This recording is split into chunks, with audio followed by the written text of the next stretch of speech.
Common Core is the federal government standards for which all the nation's schools should meet, mainly dealing with language and mathematics.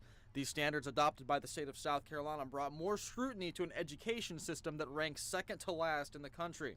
Sherry Few has been fighting against Common Core and is running to take Zace's job in 2015.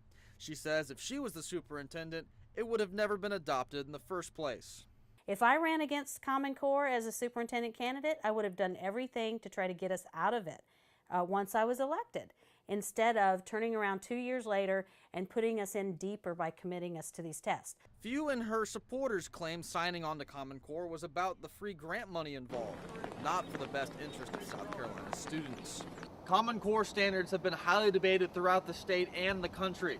But here at the South Carolina Education Association, they believe that these tests are worth a second look. The South Carolina Education Association Executive Director Roger Smith says Zace's decision is a political move. It's premature for Superintendent Zace, and the tone of his letter I thought was just out of line for him to declare I and I alone have the authority and I'm going to exercise it, basically. Whether or not you want to believe these moves are purely political, Few thinks that this is the right direction to head in anyway.